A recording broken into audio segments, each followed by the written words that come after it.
Their plan really boils down to this in verse 24. Here's what they're telling Paul.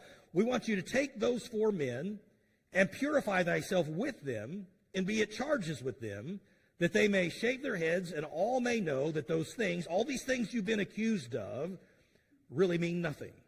There's no validity to them. So what they hope for is basically by Paul sponsoring these 4 men and going with them and going through all of these rituals that the Jews held near and dear, that the rest of the people would get the message that these are not the things that Paul is teaching, let alone believes in. And hopefully then they would embrace him and he would be safe. And so Paul does. He goes to the temple, goes with these men. He observes this 7-day ritual with them.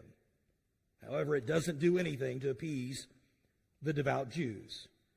And as they leave the temple in verse 27, it becomes very clear that Paul is still in grave danger. Verse 27, look with me there. We read it, but let's just kind of read it again as we go through. It says that when the 7 days were almost ended, the Jews which were of Asia, when they saw him in the temple, stirred up the people and laid hands on him. Again, this never ceases to amaze me. I try to point these different things out when we go through Scripture and we see these particular types of people. It never ceases to amaze me what kind of, how much hatred or anger a person has, so much so that they will follow a person. These men followed Paul all over the world, so to speak, with the one goal of destroying him or even killing him. And I'm always curious, how much do you have to hate a person?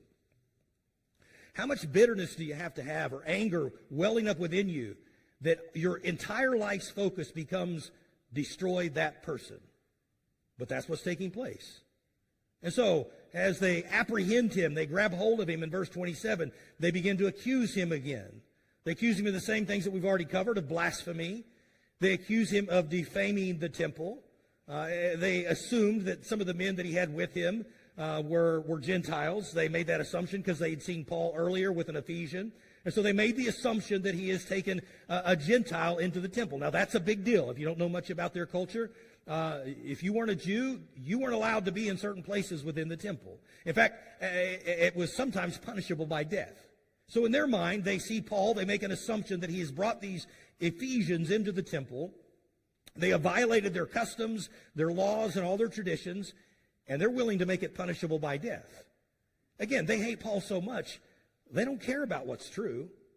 They just fabricate in their mind what they want to believe, and they begin to move forward.